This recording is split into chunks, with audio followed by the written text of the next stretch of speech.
Okay, check. Sorry, I'm figuring this out on the fly as well.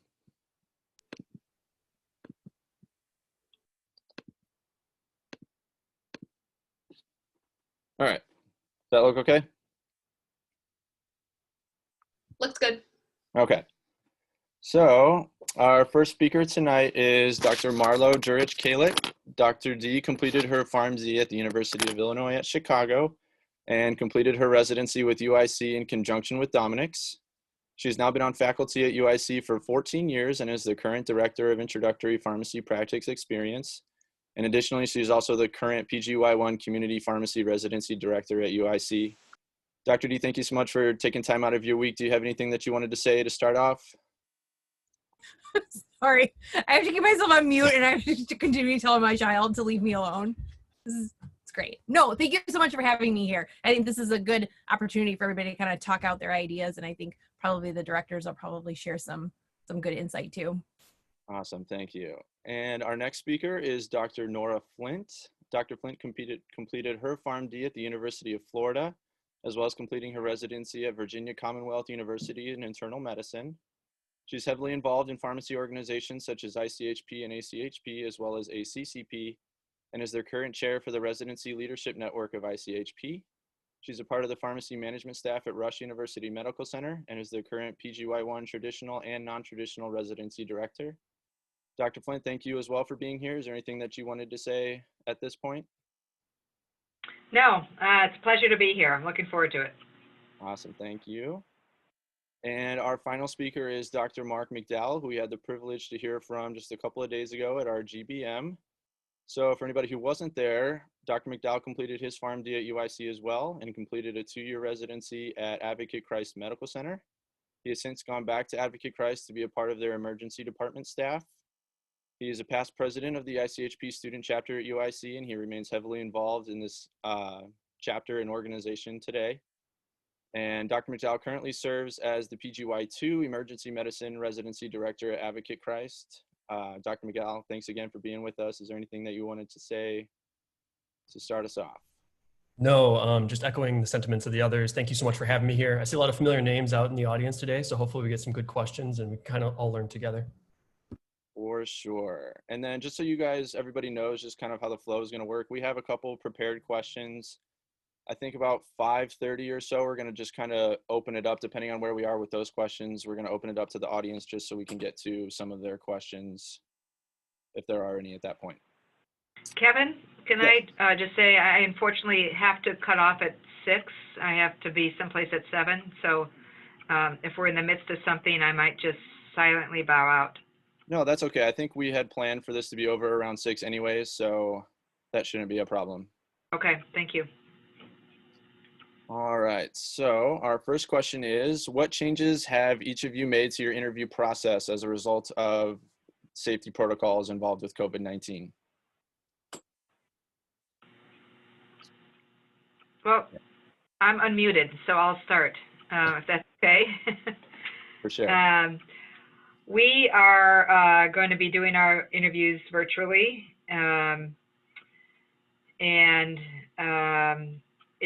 we actually were in phase 2, went through phase 2 of the match last year and did our interviews virtually. So we have a teeny bit of experience doing it, though I'm sure doing them all virtually is going to be very different.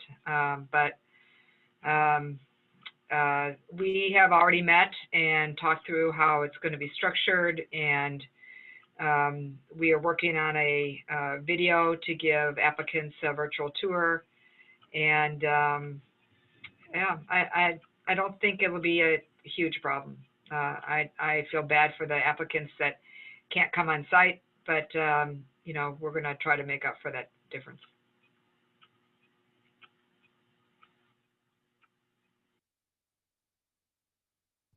I would just kind of echo the things that Dr. Flint said. We're also going to do our interviews virtually. We haven't had that opportunity yet, but we've had a lot of time doing patient care virtually. So I feel like it will be quite similar.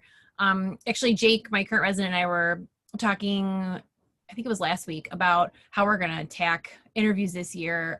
For us, I think we're going to try to get a few more in a day than we would normally, and use some panels, maybe change up the format a little bit. But our program has the resident do a presentation. And I think doing a presentation in Zoom is going to be something that people have probably already done, so it won't be too far off base. And we also talked about Jake's going to film a tour and like a day in the life of the pharmacist, the pharmacy resident kind of thing for our program, just to kind of augment the whole experience. So we're excited for all the changes. Yeah, it's going to be a big change. I feel like you guys are kind of already in the putting your foot in the right direction with all this experience you're getting with e-learning already. On the RPD side, this is all brand new to us for the first time, with the exception of Dr. Flinstead for her program as well. But what's going to be interesting is ICHP essentially mandated that these are going to be virtual, at least for this year. And I mean, you guys are well within the science that we're aware of too, that, COVID's probably not going to be gone by next year as well. So something for the P3s to be thinking about too, moving forward. So fortunately, I don't work for a large university system. I work for a large health corporation. So they're very strict about some of the things that we are and are not allowed to do, especially if it goes off site.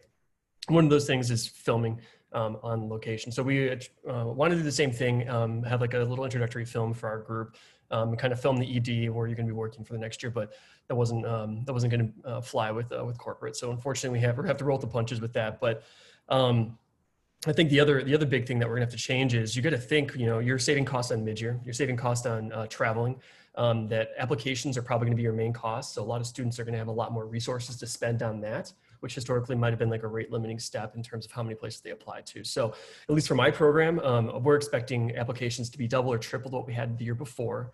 And how that plays into interviews is tough, because ASHP's typical recommendation is for every one spot that you have, interviewing between 5 and 8 candidates. But now with a much larger pool of students and residents coming from maybe out of your Illinois or outside of Chicago, like that historically would have stayed closer to home. I think we're gonna have to retool our strategies in terms of how many interviews we're gonna offer, and then how our ranking process is gonna work too. So you guys are probably nervous about how it's gonna work out, but I'm nervous for how it's gonna work out for our program as well. There's a lot of unknowns, but again, we can hopefully talk through some of that today as well. For sure. Thank you all for answering that one. And then Tara. Yes, so our second question today is going to be, let me see. Kevin, thank you. Sorry, hold on. I'm lagging over here. I don't know what's going on. Okay. What is the best way for students to express themselves non-verbally over a virtual interview, i.e. with body language or anything else that we might be missing due to like no in-person interactions? I can start on that one. So I've been doing a lot of virtual teaching so far this semester. And I think the given will be that your camera will be on. So keep that in mind. We have to beg people to turn their cameras on. Tara, you experienced this with me more recently. We want to be able to see your face, and if only just to make a connection with you. It's nothing other than just wanting to connect with the person, because otherwise I get to spend a half a day with a resident candidate, and now I'm only going to be able to talk to them virtually. So there has to be kind of that, face-to-face-ish encounter.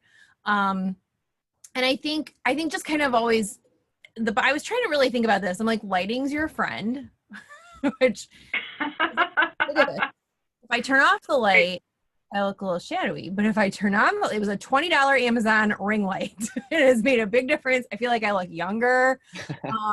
I don't. It's fine.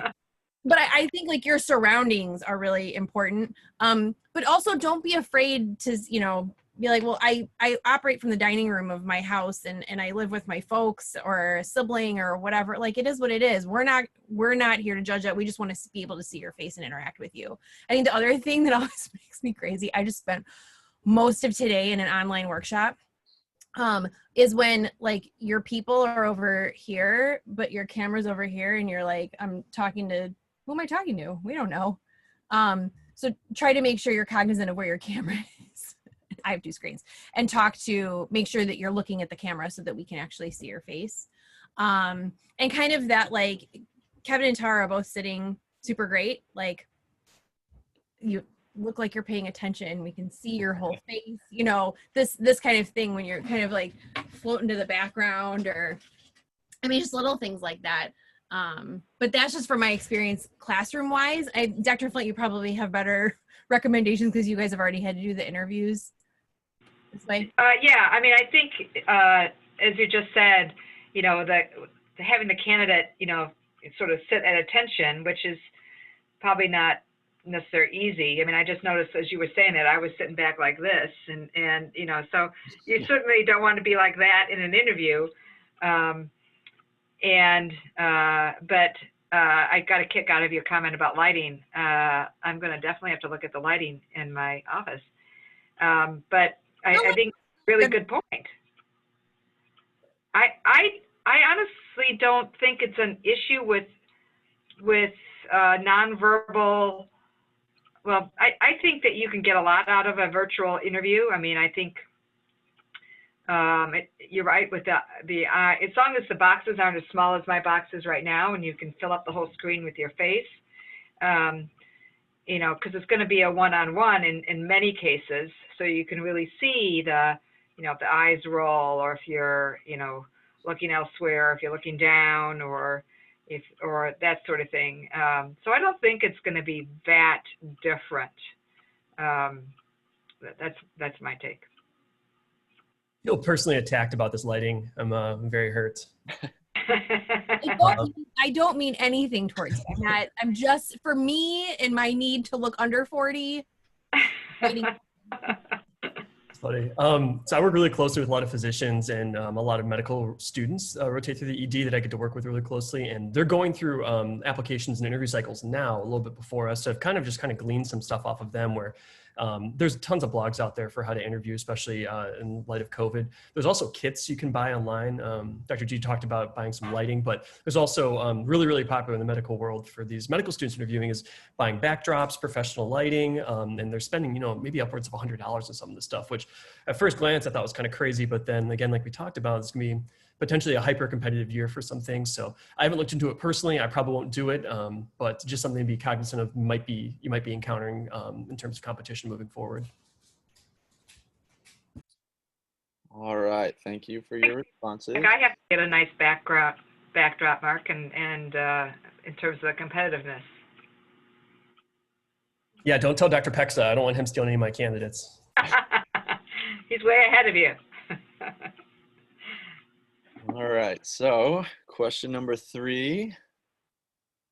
See how long I lag this time. Come on. All right, Tara, do you want to read it? Sure. So our next question is that mid-year is a great place to learn more about a residency program and help gain interviews for those programs. How possible is this year for our students now that it's all going to be virtual?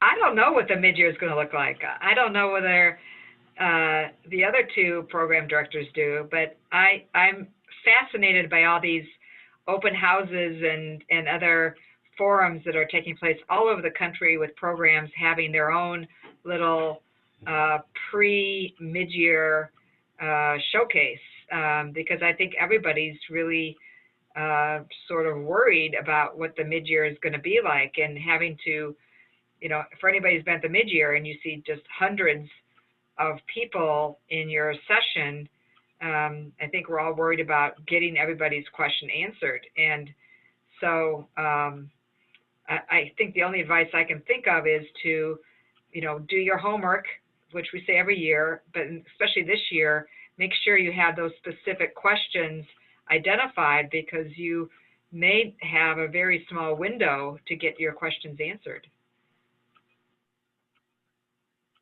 We just had our staff training for, I'm going to mispronounce this, the Entrado. I think that's the company they're going with this year. Yeah. So we just kind of had our demo run through with the company, and it looks pretty straightforward. But I just recommend to students, making sure you're familiar with how the ins and outs work in terms of the chat function versus, you know, the video function. Because like Dr. Flint said, time's gonna be the essence, right? Usually mid-year is super chaotic and the showcase is super chaotic in the first place. Now you're adding another layer of complexity to it, and you're gonna lose that opportunity to have like 3 or 4 residents at a time speaking to somebody, especially if you're just doing the one-on-one video portion, which is probably gonna be, you know, your highest yield component of that too. So I think time is gonna be really, really, really tight this time too, because we're not expanding the hours. You're still in that one showcase slot. Yeah, we did on Friday, UIC hosted a residency showcase, and I jumped to participate in it, even though usually I'm like, well, students could just find me and talk to me.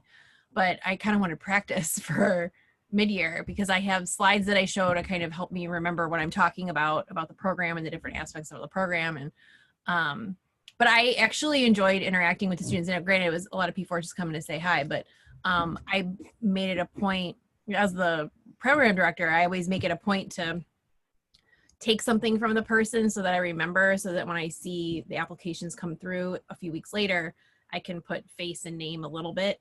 I made a list on Friday of everybody who came in.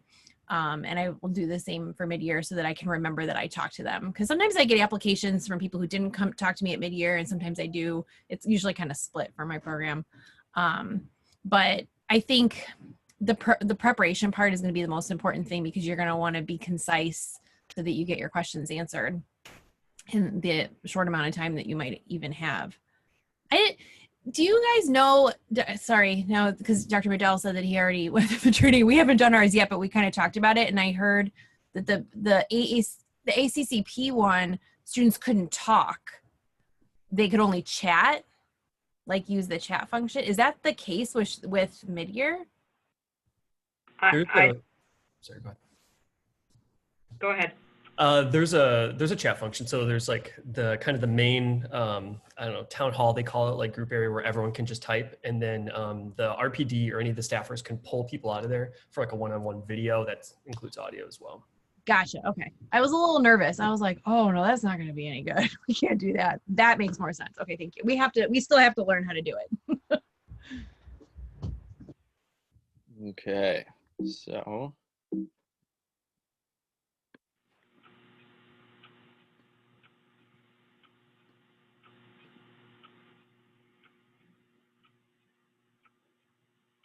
All right, question 4 is, what are 2 recommendations that you would have for students that they should do before the interview itself? I think you guys kind of alluded to this before, but if you guys had to pick 2 things in particular that you would say.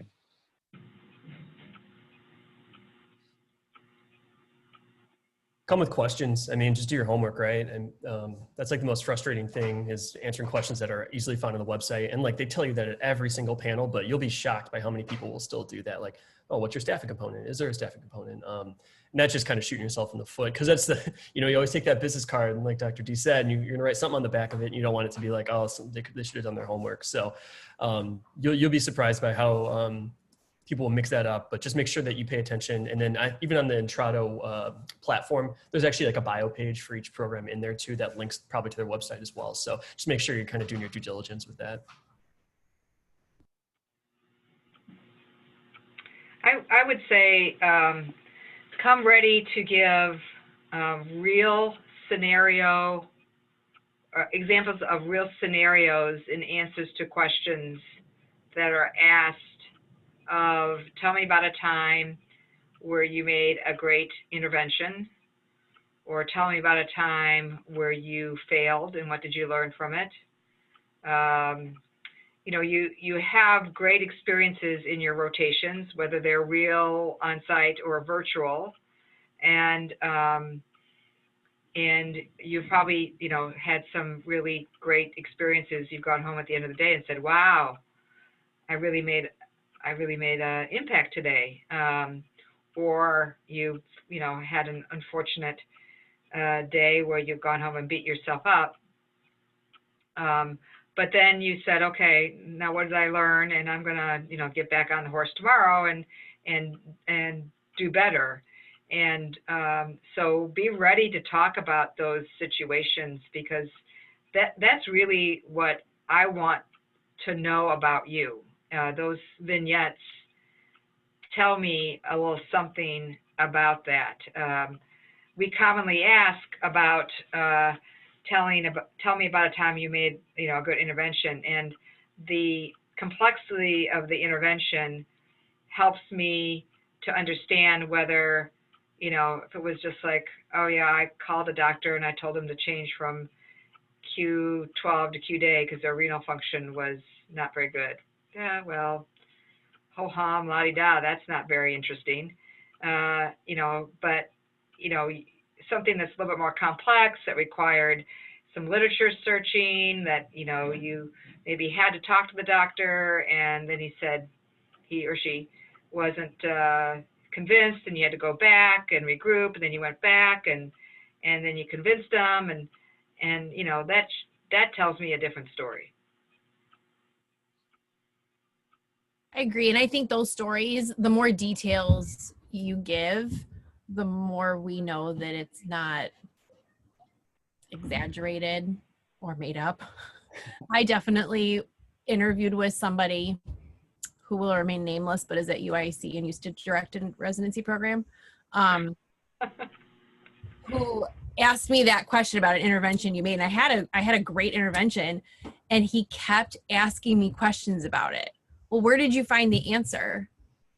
I can't even remember what it was because it was so long ago, but I had my notes from 407, old PDAT, 407 or whatever, 408, 407. And he was like, well, were they like typed out or were they written? And I was like, no, I would take my notes like from school and I would rewrite them and like kind of reorganize them. Did you write them in pencil or pen? I was like, it was very stressful. Must have had extra Diet Coke that day. Oh, no kidding. Pepsi. Diet Pepsi, sorry. Diet Pepsi. Although he moved to Coke Zero recently, so. But yeah, so, and I remember later asking him, like when I started my residency program, I went to him for a lot of advice, and I was like, why do you do that? That was like really nerve-wracking. And he was like, because I want to see if the person's making up the story. And I was like, oh, well, I never thought of that. And so when I get those stories, I do tend to ask like a couple extra questions, like, well, just kind of like the environment of how many patients did you have on service that day? Or, it was something in the pharmacy. Well, what time of day was it? Was it during lunch? Just to kind of get like a little bit more of the scenario without seeming like Frank Palachuk. That's interesting. But it was a good experience. But I think that helps because those vignettes of whatever you've experienced are really important for us to hear, because we ask those on purpose because we extrapolate that into experiences you'll have as a resident. And so, do you hear the screaming? It never stops. When you can like put together a really good example of something great you did or something great you learned from, we know that it just kind of adds to the strength that you will have as a resident.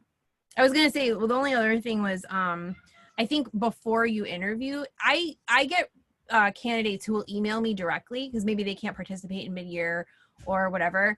And I will usually refer them to my resident because I think that my current resident probably has a lot of really good things to tell them. I can tell them the global picture of the residency, but my resident's in it every day.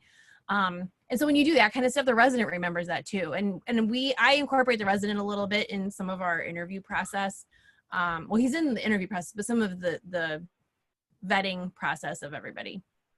So when I can get the residents' feedback too, that really helps. So if you're super interested in a program, that really shows your interest. All right, thank you so much for those responses. I think we have one more prepared question that we'll go to right now, and then we'll open it up to the floor.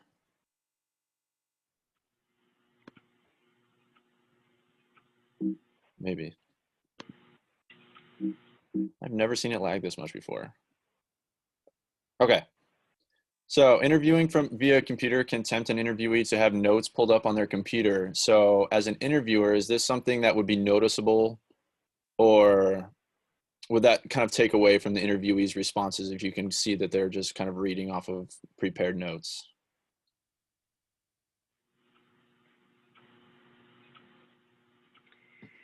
I'm going to wait for Dr. Flint and Dr. McDowell because I don't know my opinion on this question. So I don't mind if a person interviewing has a notepad and has notes.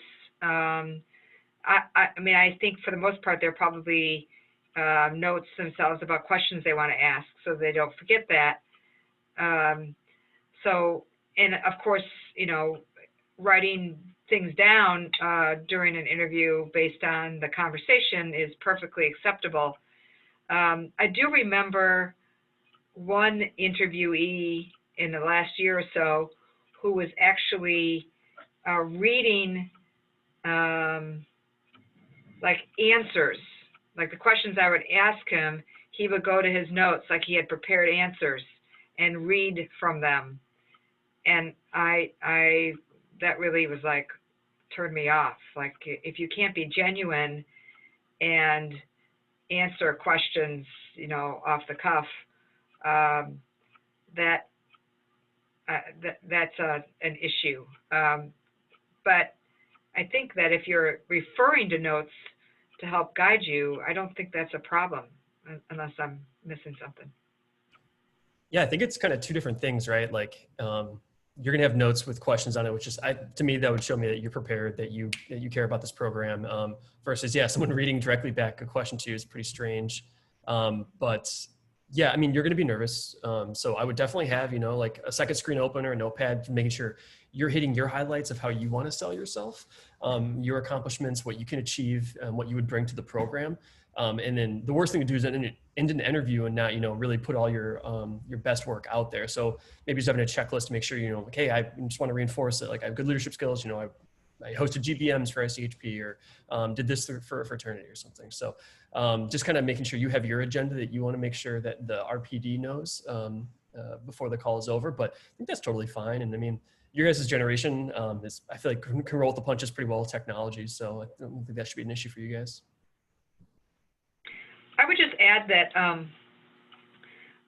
if you're going to be on the computer, let's say, and typing in notes, maybe based on the interview, instead of what we would normally be used to, you sitting there and writing things down, you might want to just say to the person, you know, while we're talking, I'm going to be typing some notes, so that they're aware of what you're doing and that they're not, like, you know, thinking you're emailing, you know, your buddy for dinner. So, you know, just be transparent about that. Though it's kind of the same, but not really. I can remember several years ago going to a mid-year, and I was talking to a colleague, and he said, well, we just interviewed one of your residents for a job. And I said, oh, well, you know, how did they do? And he said, not very well. He kept looking at his phone the whole time he was interviewing. And I said, well, that's awful. And I circled back to the resident, and he said, well, I was taking notes on my phone during the interview. Well, you should have told them that, because they thought they were looking at the phone, which is totally rude. You know, we just actually had a talk today with our residents about how to interview. And I think you got to remember who you're interviewing with. I mean, I'm probably the oldest person on this call here, and so I'm not used to taking notes on a phone. And so if you're doing that, you got to tell me. I agree. I mean, I've in all of the skills teaching that I've done, I've told you guys, you know, use your phones as when you're on site with patients or whatever for reference, but you got to say something to the patient. Like, oh, I'm using my phone to look up whatever, to calculate this, so that they don't think you're looking at your phone too. But yeah, I mean, I think that's such great advice to say, I'm going to be typing, or I'm going to have to glance over here every once in a while because I'm taking notes. But I think I would be a little put off if somebody, I mean, I actually feel great when people take notes during an interview, because I think it does echo their interest. But I think I'd be a little put off if they were reading me answers. If you need like prompts to like remind you of like, oh, if they ask me about this, tell this story or tell about this experience. Or like Dr. Mattel said, like, make sure you have like your good talking points that you want to make sure the RPD knows. But don't be reading from it, because you shouldn't have to do that anyway. You should be able to just talk from this stuff, or we think that maybe you're making it up. So, but again, I think just kind of that awareness of it would be perfect. All right, perfect. Thank you guys again so much for all of your responses. We're going to open it up to the floor now. I think Tara's kind of keeping an eye on the chat. So if you guys can either just put it in the chat, or if you guys want to turn off your mics and talk to the group, that would be fine either way. Yes, and I'm throwing the form just for attendance once again for those who haven't filled it out, as well as we're going to preference just P4s because I know this is a little bit more sooner for you, residency specifically. So if you have any questions, feel free to raise your hand or put it in the chat. And if it's in the chat, I'll read it. If you raise your hand, just unmute yourself and share your question.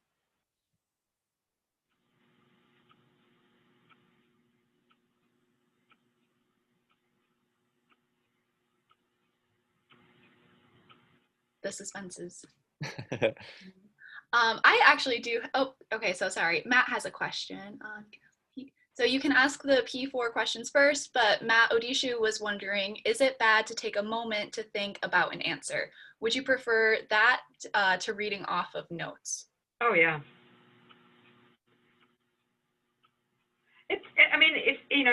I often get questions at work and I'm like, let me think about that. It's okay.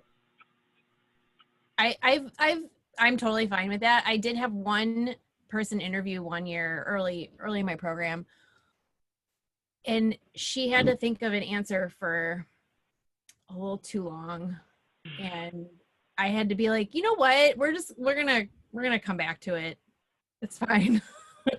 But yeah, I mean, in general, I'd rather you just kind of stop and think for a second, and you preface it with, oh, that's a really good question, let me think, I just need to think for a second, and then that's fine. Yeah, completely agree. When we're hiring or ranking people, it's not only off like, what you did in school, like how good your grades were, but it's like all those soft skills too, which really, really appreciate those interviews for. So yeah, as long as you're like a normal human being, and answer these questions appropriately, that's going to go a lot further than some kind of robotic, written down thing. Oh yeah.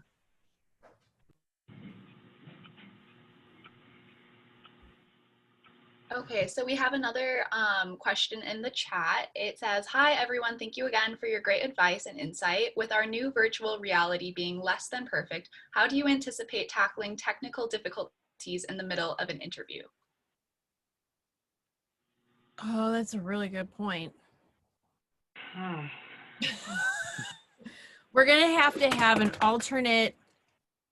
I'm just like, for labs right now, if there's P1s on the call, they know we have like an alternate Zoom link. If something happens to somebody's Zoom link when they're doing their patient counseling, we have an alternate link just in case. I think we'll have to exchange phone numbers probably early. I usually give the candidate my phone number anyway, but that might have to be a thing where we say we'll have to have an alternate way to connect. Thank you for bringing that up. Who asked that question? Thank you for saying. I was going to say that once you guys were done. I'm sorry, I didn't give credit to Maisha. I think Maisha, I'm not sure if I said your name correctly, but that was a great question. Yeah, that's great. I'm going to make a note now. I don't want any difficulties. I just want everything. I know. Oh yeah. Per usual, Mr. Breeze with the great question. Hope you enjoyed your Loyola rotation with Neil Lyons. Yeah, you know what the nice thing is, being able to do this virtually, is there's no travel. So you can kind of reschedule those things and really tack them on to the next day or maybe in next week, kind of have like all your to rally if anything does happen. So there's a lot more flexibility with that. So, but yeah, like the rest of the panelists said, just being upfront with communication, really having quick access to either their email or their phone numbers to kind of bridge that gap. Yeah.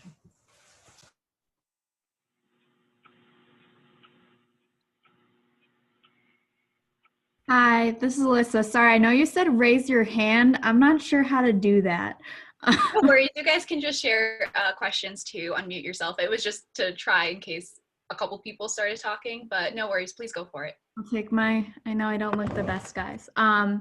So I was just wondering, because it's not really about interviews, but I know it was mentioned earlier that programs might have double or triple the amount of applicants as before. So I guess the normal is probably like 8 or 10 to apply to. Would any of you recommend applying to more this year just because of that expectation?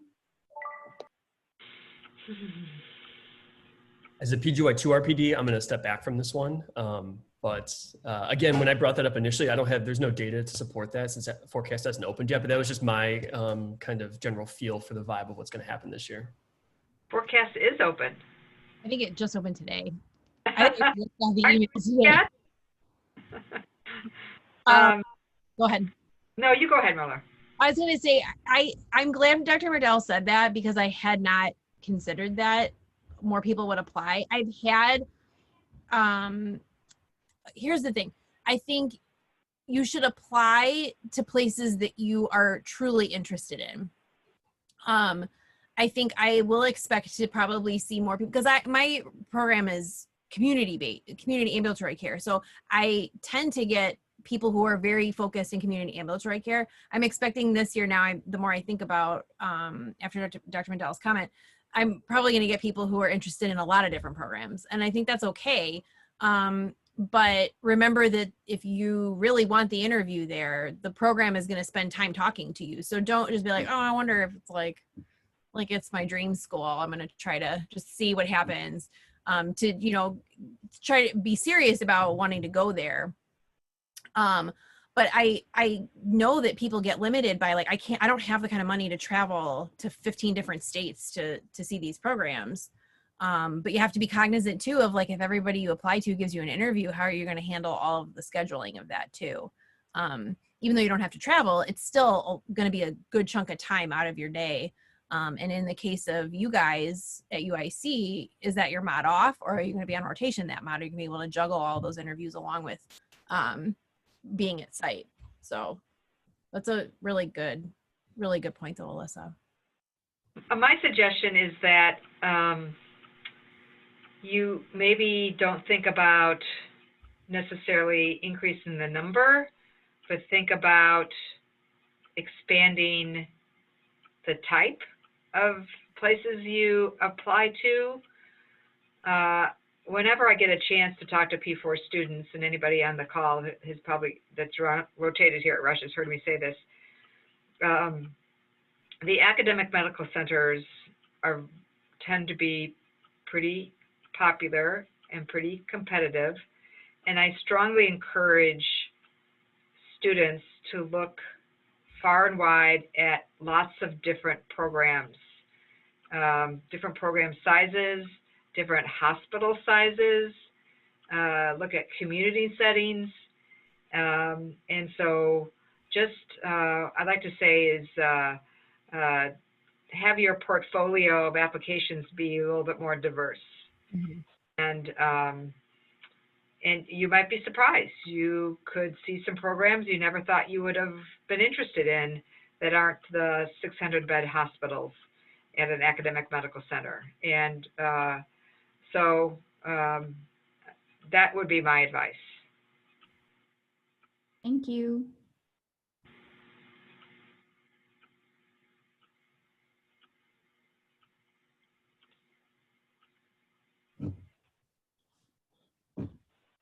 So I have another just kind of general question with the pandemic. As residency program directors, would you say, is there anything that might be a taboo to say almost with COVID, ooh, let's stay away from this area? I'm just curious with the conversation now because it's impacted a lot of different parts of our lives, both, politically and socially, all these different aspects. Are there things that if you heard some certain statement ooh, that's not a great area, let's not go into that? I know that's kind of vague and my apologies, but. Probably wouldn't be popular to say I hate wearing masks and I hate social distancing. I wouldn't talk about the fact that you get together with friends on the weekends and things like that are not conducive to what we all should be doing now. But I'm not sure if that's, Tara, if that's what you were trying to get at. Yeah, that's a general idea, I think, with my question, yeah. I think also making sure, this is random, but somehow in the start of the pandemic, I ended up in some pharmacist Facebook group. I have no idea. Anyway, and a P4, so this is March, April, a P4 got on and posted some comment about he thought it was inappropriate that he was being asked to go to his community site as a rotation student in the middle of a pandemic. And I realized that at the initial start of it, we were pulling people out of hospitals because we understood that that was the critical area for patients, but not, the community sites were not telling us that our students couldn't stay. And I kind of saw it and I was like, oh, that's kind of odd. Well, people, the comments, but I just go for the comments, right? I get my popcorn and start reading the comments. And a lot of people who must be, well, it was a lot of community pharmacists were like, this is going to be you in a couple months, buddy. Like, this is what you signed up for. And I think kind of if you emulate that you really don't want to do any direct patient care face to face because you're worried about the pandemic, I don't really know what the program would do for you, because my resident is still in the pharmacy, is in person. I know the inpatient, our other residency programs are relying very heavily on the work of the residents. And I'm sure that's true in the ED. And so don't come at us with, well, I get to do everything virtually, right? No. But I think the P4, I feel like you guys P4s, like our P4s, you want to be out. Like, we know that. So I don't know that it'll be you. So pass this on to students that you might know from other schools, because I don't want to hear that.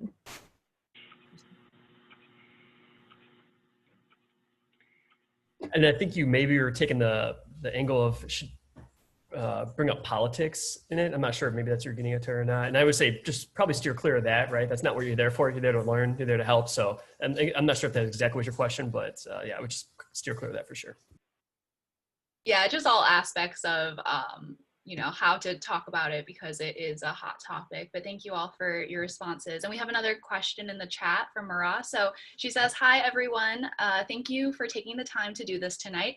I was wondering if you guys had any advice on how to make yourself stand out, considering how competitive it is to get into residencies. It seems like most students are involved with orgs, research, etc. So what sorts of things would stand out to you the most?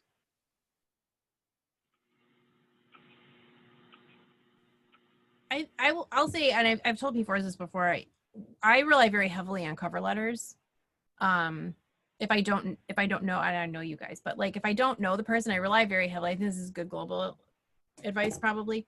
I get a lot of cover letters that just restate what's on the website, and that's not useful for me. So if you're in a lot of orgs, I mean, I'll flip through the CV, but tell me what those experiences in your organizations have, how that's formed you as a soon-to-be pharmacist. If you've had, like, again, my program, community ambulatory care. So tell me what experiences you've had in community or in ambulatory care that make you say, this is the path I want to take. Don't focus so much on just reiterating what the program is and why you think you'll be good. How are you going to use this residency in the future? And when I get letters like that, that really makes me go, oh, okay, this person's got it. I'd have to agree with that. I use the letters of rec pretty heavily, and I think that just the interview, getting people who are enthusiastic and relatively comfortable. Though we've matched with some people who look like they'd rather be someplace else during the interview, just because they were so nervous. And you can sort of see that and understand the situation, but just trying to be comfortable and eager to work hard. I'm sure everybody knows that well, how many hours am I going to spend in the hospital, and how many vacation days do I get, and those kind of questions are not to be asked. I would agree. I think you're gonna be in a place for a year, and that's part of your life too. So just coming across as your genuine self, like, obviously sell yourself well with everything you've accomplished, but you're gonna have to live with this place for a whole year, and it's gonna kind of define your career in some aspect too. So just really being yourself in your LOI, and then your LORs are gonna shine through to who you really are. But yeah, I completely agree with that. Letter of intent that's your time to really express who you are as a person, not just saying like, hey, I see you have, this ICU, I'm interested in this type of ICU. I mean, that's totally fine to put as long as it's not boilerplate. Does that make sense?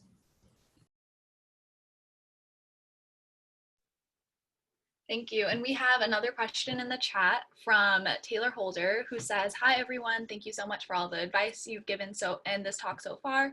For P4s who have had direct patient care rotations virtually, how would you recommend tackling questions about interventions you made while on rotation, as some of these interventions may look a little different from being physically on site?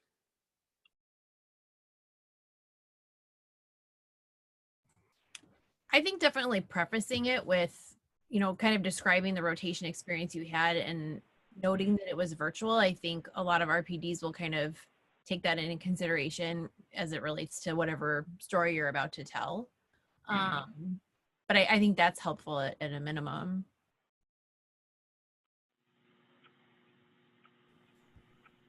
Yeah, I'm sorry, I missed the student's name. Is it Taylor? Could he or she give an example of an intervention they made on a virtual rotation? Just kind of curious how they would think to present that.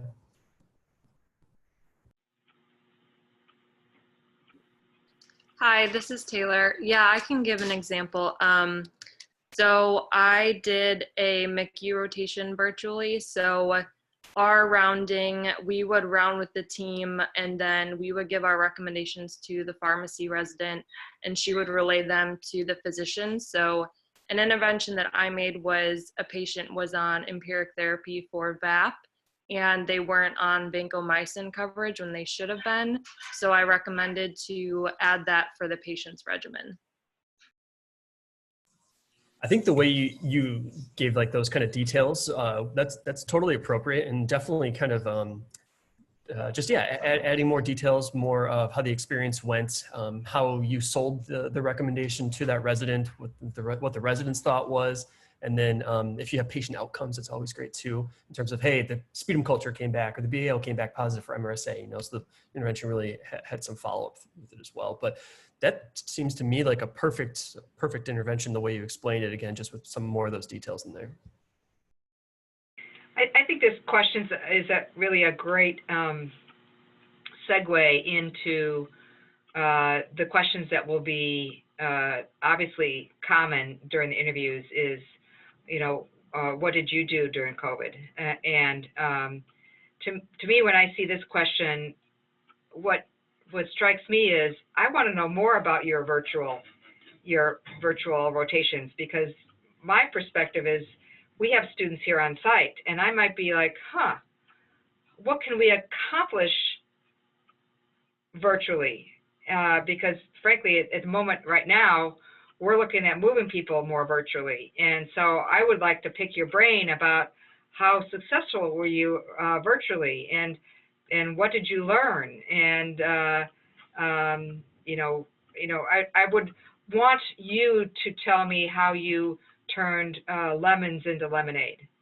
And I think that'll be a common theme during interview season, is instead of saying, oh, woe is me, I didn't have any on-site rotations, you're going to have to say, this is what I did with it, and this is what I learned, and this is how it changed me, and this is how I can help you.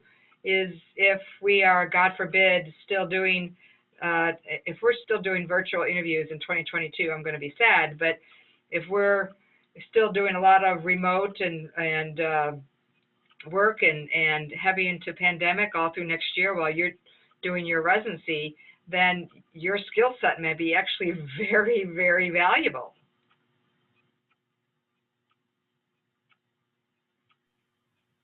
Great, thank you for your responses for Taylor's question. So we have another question from Sohee, I believe is the pronunciation, saying, hi, most of my direct patient care rotations were virtual at University of Chicago Medical Center. Would RPDs consider virtual rotations less complete at the experience compared to other students in hospitals in person?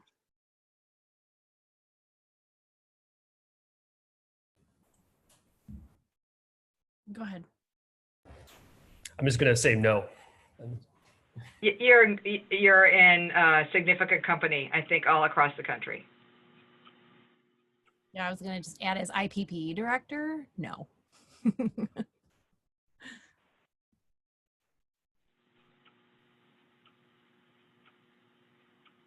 And we have 7 minutes left if anyone wants to unmute themselves to ask a question or type it in the chat, whatever works best for our students. I have a question for the panelists.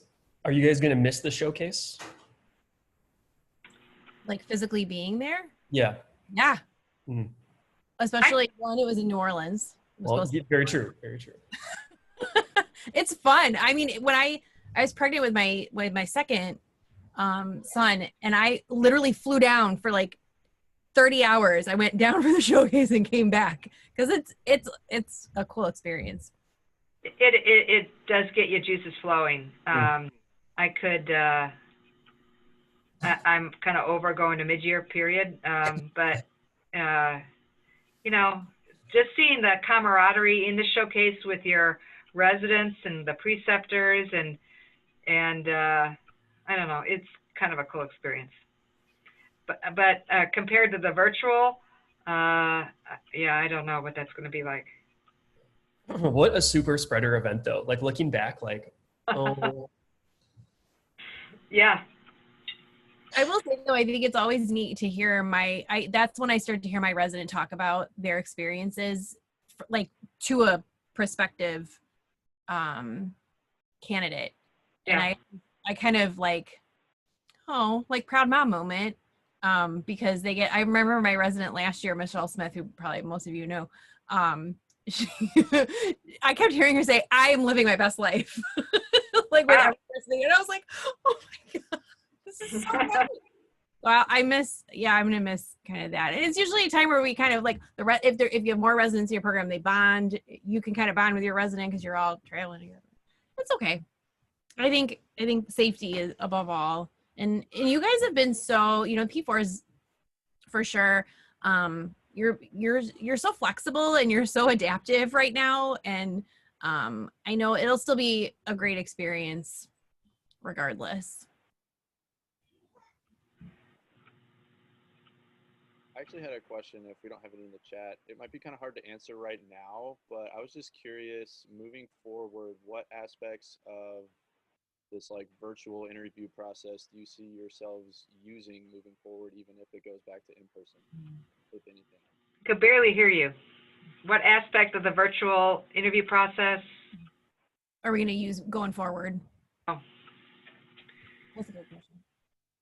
Do either of you pre-interview? Because I know there are some programs who pre-interview before they invite you for an interview, and that usually is like a Skype or whatever call. Do your programs do that? We don't. I know like Northwestern typically does, but I think, I forget who mentioned it already, I'm sorry, but these town halls that different programs are using, kind of like almost like a PPS virtually, but you don't have to pay for PPS. I think that's like a really good idea. We had a lot of success with that. ACCPs was free for both sides, at least for us. So that was really helpful. And I think, yeah, that was a good way just to kind of meet people and kind of maybe spread out the mid-year experience a little bit. So I think we'll probably keep that. That's an insightful question. Yeah, that's a really good question. We have in past years done some screening with phone calls, but we haven't done it this past year, maybe the past 2 years.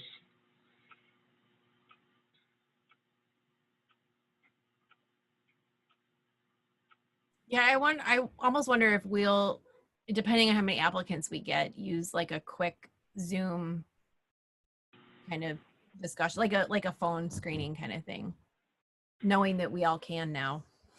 Yeah, if you've got 200 plus applicants, you just. Oh, I won't, but yeah. I now I'm worried about how many I'm going to get. It's gonna be hard to narrow down. Yeah, something I think we're going to struggle with is historically for the PGY2, we've always just tried to assess baseline like ER knowledge in terms of like how to assess emergency information. So it's more or less give them a couple cases and we haven't run through it with like no resources, and then we don't really put that into like our ranking, rubric, but it kind of just gives us an idea for when that whoever does match, like what their baseline is. And we haven't really figured out how we're going to operationalize that this year. So I don't know. We're gonna figure that out. So I guess if no one else has any questions, could we just end with some words of wisdoms from our lovely RPDs? I know Dr. Flint, you have to leave at 6, so if you wouldn't mind just going first, just a few sentiments or statements.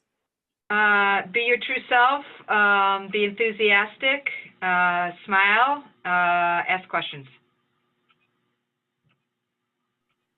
Thank you.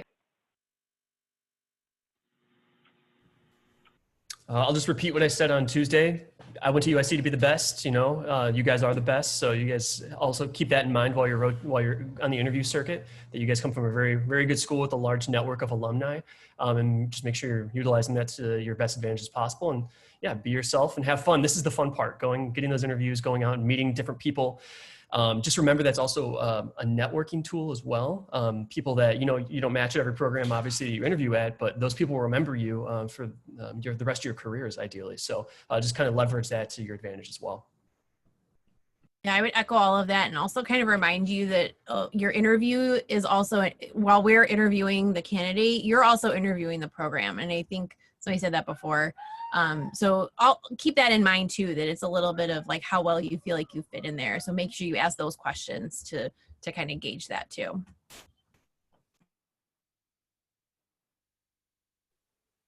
All right, thank you so much. Do you guys mind if we share each of your emails just in the chat, just in case anybody has any follow-up questions?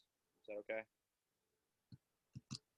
All right, perfect. Unless there's any last second questions, I think we are good to go. I really appreciate each of you taking time out of your very busy schedules to come in and talk to all of us for a second. I really appreciate it.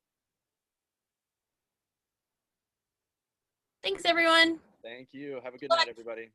See you later.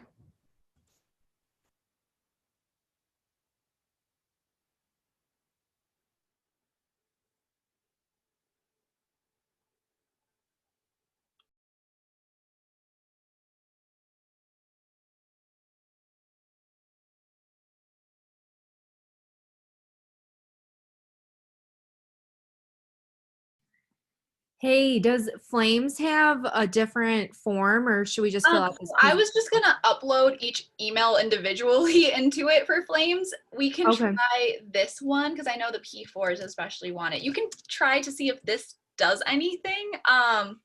But I was just gonna, cause if you fill out your email in that Google form, I'm gonna manually upload it because I'm not really sure how like UIC Connect works that much. Sorry, Alex. I don't know if that. No, I'm gonna make sure everyone I just wanted to make it easier on you. Yeah, no worries. I'll just like copy paste. No worries. Okay, perfect. Thanks, Alex. Thank I haven't seen you around. I haven't seen you in so long. I know. Hope everyone's doing well. Yes, you too. Have a good night. All right, you too. Thanks.